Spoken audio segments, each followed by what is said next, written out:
안녕하세요, 사고치다입니다. 이번 영상은요, 부모가 먼저 알아야 하는 공부 잘하는 자녀의 조건. 오늘의 주제는 교과서 개념의 표현입니다.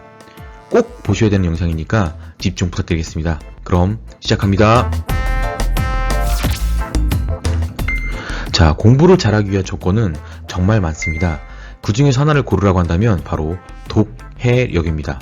독해력은요, 바로 글을 읽고 이해하는 능력인데요. 우리 학생들이, 여러분 자녀들이 글을 읽는다고 한다면 어떤 글일까요? 바로 한글입니다. 자, 한글에 대해 좀 얘기를 해보면 한글은요, 세계에서 가장 쉬운 글자입니다. 그런데 한국어는요, 유엔이 정한 가장 고난도의 언어라고 합니다. 한글은 쉬운데 한국어는 어렵다. 왜 그럴까요? 자, 그 이유를 잠깐 생각해 보시면 바로 한자라는 것이 있습니다. 한자는요, 공부를 하는데 한자가 필요할까? 라는 생각을 하실 것 같은데, 먼저 보시면요, 바로 현대 국어 사용 빈도를 조사해보면 우리나라의 35%가 한자어로 되어져 있습니다. 그런데 더 중요한 것은 바로 핵심 어휘, 학술 용어 등 지식에서 쓰는 용어들은요, 95%가 한자라고 이야기합니다. 자, 그럼 다시 질문하겠습니다. 공부를 잘하기 위해서는 한자가 필요할까요? 예, 한자는 필요합니다. 자, 그럼 지금부터 학습을 위한 한자라는 제목으로 한번 이야기해 보겠습니다. 자, 한자어를 모르면 학습이 어려울까요? 한자어는 한국어 속에 쓰이는 한자 어휘를 이야기하고요. 학습은 배우다, 익히다, 즉 배우고 익혀서 내 것으로 만드는 것을 이야기합니다. 우리가 말하는 공부죠. 자, 그런데 학습을 위해서는요, 머릿속에 먼저 들어가야 되는 건데, 이 인풋이라고 이야기를 하면 귀와 눈을 통해서 머리, 뇌로 입력이 되고 그것을 이해하고 적용하는 것을 우리는 학습이라고 이야기합니다. 자, 그러기 위해서는 바로 이해라는 것이 필요한데, 우리는 지금부터 이해라는 단어를 한번 심층 분석해 보겠습니다. 자, 지금 보이시는 민법 626조 2항이 있습니다. 바로 임차인의 상환 청구권이라는 겁니다. 내용은 이렇습니다. 한글이죠. 임차인이 유익비를 지출한 경우에는 임대인은 임대차 종료 시에 그 가액의 증가가 현존한 때에 한하여 임차인이 지출한 금액이나 그 증가액을 상환하여야 한다.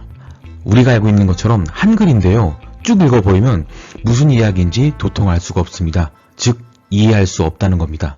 자, 그러면 여기에 있는 핵심 용어들을 한번 풀어보겠습니다. 자, 유익비는요, 한자어고요. 당연히 있을 유, 유익비, 쓸 비고요.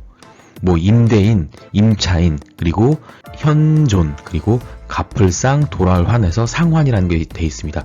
즉 다시 이야기하면 우리가 쉽게 한글로 생각하는 이 한자어들의 실제 의미를 알아야지만 우리는 이 한 문장을 이해하기 쉽다는 이야기입니다. 자, 초등학교 4학년 글입니다. 지도에서는 땅이 높낮이를 등고선과 색깔로 나타낸다. 등고선은 바다의 수면을 기준으로 하여 높이가 같은 곳을 선으로 이은 것이다. 자, 우리는 등고선이라는 것이 무엇인지 알기 때문에 읽으면서 아, 그렇지, 맞구나 라고 생각되겠지만, 실제로 여러분 자녀, 학생들이 보기에는 여러분이 아까 보셨던 민법과 같은 의미가 될 겁니다. 자, 바로 지도가 뭐지? 등고선이 뭐지? 수면이 뭐지? 기준이 뭐지? 라는 바로 이 한자어, 개념어를 알아야 한다는 이야기입니다. 자, 지금 보시는 글은요, 교육부에서 학생들이 한자가 필요하다는 이야기를 나타낸 글입니다. 표기 기준, 학습, 선별, 지필, 심의회, 용어, 판단, 암기, 평가, 지도 유의점, 명시, 전달, 방침, 이런 것처럼 대부분의 필요한 실제 용어가 한자어로 되어 있습니다. 자, 우리는 읽을 수는 있지만 어떤 뜻인지 모르는 상황을 항상 마주치는 용어가 있습니다. 바로 영어인데요. 지금 보시는 것도 몇 시냐고 물어봤는데 있죠. quarter past 9이라고 이야기를 했고요. 이것에 대해서는 쓰는 방식이 정해져 있습니다. 자, 그리고 it's fine이라고 되어 있는 것도 있는데, 이것은 좋다는 의미가 아니라 뒤에 있는 것처럼 오늘의 날씨를 물어봤기 때문에 날씨가 좋다라는 의미가 달라지게 됩니다. 자, 그리고 voice will be voice라고 해서 여러분께서 보시기에는 이게 무슨 뜻이지? 라고 생각하실 수도 있겠지만 이것은 실제로 의역을 하면 남자아이는 장난을 해도 할 수 없다라는 우리가 알고 있는 관용어구처럼 외워야지만 알 수 있는 내용들이 있습니다. 즉 글을 읽을 수는 있지만 하나하나의 뜻과 상황에 맞는 방법을 모른다면 우리는 해석할 수 없습니다. 즉 이해할 수 없습니다. 자, 다시 물어보겠습니다. 한자어를 모르면 학습이 어려울까요? 예, 어렵습니다. 한글 전용대 한글 혼용이라고 한자 전용은요 한글만 써야 된다라는 애국심이었고요. 한글 혼용은 이것은 이제는 보편적인 문화다, 사회 혼란을 일으킬 수 있다 라고 되어져 있었던 것처럼 한글을 쓰냐 한자를 쓰냐라는 말이 많았지만 실제로 우리나라는요 한자어가 없으면 지식 용어를 쓰는데 너무나 어려운 이야기가 됩니다. 즉 한자와 학습은 연결되어 있다는 결론에 이르게 됩니다. 자, 그러면 어떻게 해야 되는지에 대해서 지금부터 한번 이야기해 보겠습니다. 자, 한자와 학습의 연결을 다시 한번 생각해 보겠습니다. 일반적인 대한민국의 보통의 국민이라면, 성인이라면 누구나 자동적으로 알게 됩니다. 위에 있는 것처럼 한자, 학습, 연결, 여러분들 영어 공부할 때처럼 한자 치면서 외우신 적 있나요? 살다 보니까 저절로 알게 되었고 그 저절로 아는 것이 바로 우리의 한국어가 되었습니다. 자, 그렇다고 한다면 여러분 자녀들에게는 어차피 크면 알게 되겠지만 학습을 위해서 먼저 선점할 수 있도록 공부시키면 어떨까요? 마치 영어 공부처럼요. 자, 그래서 저는 두 가지를 이야기하고자 합니다. 바로 첫 번째는요, 교과서 개념어를 먼저 공부하자는 이야기고요. 두 번째는 한자 성어를 먼저 공부하자는 이야기입니다. 자, 그 첫 번째인 교과서 개념어를 공부하는 방법을 이야기해 보겠습니다.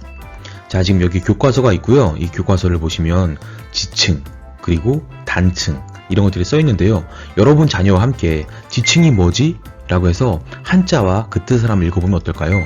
그리고 습곡이라는 거, 주름습, 굽을곡, 그리고 단층은 호, 단, 층층이라고 해서 교과서 내에 있는 개념어들을 미리 한번 공부해 보시는 것을 추천을 드리겠습니다. 교과서 개념어를 미리 공부를 하셨으면 좋겠습니다. 여러분 자녀와 함께 교과서를 읽어가면서 이해가 안 되는 부분을 물어보시고 그 이해가 안 되는 이유가 과연 한자어, 개념어를 모르기 때문은 아닐까. 그래서 밑줄 치고 국어사전 혹은 인터넷 등을 찾아보시면서 그 개념어 한자어를 공부해 보시기 바랍니다. 그래서 목표는요, 바로 교과서의 개념어를 다 외우라는 것이 아니라 어색하지 않게 익숙하게 만들어주는 것이 바로 교과서 개념을 공부하는 목표가 될 것 같습니다. 자, 그 두 번째 한자 성어를 좀 이야기할게요. 한자 성어는요, 우리가 흔히 알고 있는 고사성어라고 불리는 거고요. 이 의미를 보시면 비유적인 내용을 담은 함축된 글자로 상황, 감정, 사람의 심리 등을 묘사한 관용구이다. 그러므로 일상생활에서 많이 활용된다 라고 우리는 알 수 있습니다. 그럼 관용구는 뭘까요? 관용구는요, 익숙할 관, 사용용, 글귀 구기 때문에 익숙하게 사용하는 글귀란 뜻이겠죠. 습관으로 오랫동안 널리 사용되어 한 묶음의 단어나 표현을 이야기합니다. 자, 여러분이 알고 계시는 와신상담이라는 단어가 있습니다. 이것을 그냥 단순하게 직역을 하시면 섭에 누워서 쓸개를 씹는다는데요. 뭐지? 라고 생각이 될 겁니다. 그런데 간단하게 스토리를 좀 이해하시면 이 의미를 더욱 우리는 확장할 수 있습니다. 자, 오나라에는 부차가 있고요. 월나라에는 구천이 있었습니다. 이 부차는요, 월나라 구천에게 아버지가 살해당했고, 그래서 그 아버지의 원한을 잊지 않기 위해 바로 가시나무가 있는 섬나무에 누워서 항상 복수를 다짐했습니다. 그래서 우리는 누울와 섭신이라고 해서 와신이라고 불렸고요. 이렇게 복수를 성공한 부차에게 구천이 다시 한번 복수를 하게 됩니다. 이 치욕을 갚기 위해서 줄에 매달아 놓은 쓸개의 맛을 보면서 나는 반드시 복수를 할 것이다 라고 하는 맛볼상 쓸개담이라고 하는 이야기가 있습니다. 이 두 개의 이야기를 더해서 우리는 와신상담이라고 부르고, 이 의미는 원수를 갚기 위해 온갖 괴로움을 참고 견딘다 라는 의미가 되었습니다. 자, 한자 성어 관용구는 스토리로 이해해서 외워야지만 그 의미를 더 깊게 알 수 있습니다. 그래서 이 한자 성어를 공부하는 목표는요, 교과서 관용구를 찾고 거기에 맞는 스토리를 연결해가는 습관을 만드는 것이 여러분 자녀와 함께하는 목표가 될 것 같습니다. 자, 오늘 영상을 정리해 보겠습니다. 공부를 잘하기 위해서는요, 반드시 교과서 안에 들어있는 한자어와 개념어를 익숙할 수 있도록 먼저 공부해 주시길 바랍니다. 그리고 이렇게 관련된 이야기를 찾아보고 그 찾은 것을 내 것으로 만드는 습관을 만들어 주시는 것이 여러분의 역할인 거고, 여러분 자녀가 공부 잘할 수 있는 방법이라 생각이 됩니다. 그래서 누구나 아는 개념어, 누구나 아는 한자어지만 조금 더 어릴 때 그 내용을 알 수 있도록 선점하시길 바랍니다. 자, 두 번째는요, 공부 잘하기 위해서는 당연히 독해력이 필요합니다. 글을 읽고 이해하는 능력입니다. 이해하기 위해서는 그 안에 있는 단어 하나하나의 실제 의미를 알 수 있어야 되고요. 그 의미를 찾는 방법으로 한자어를 공부하자고 이야기했습니다. 오늘 영상이 도움이 되셨다면 구독하기, 좋아요, 알림 설정 해주시고요. 다른 곳에 많은 공유 부탁드리겠습니다. 감사합니다.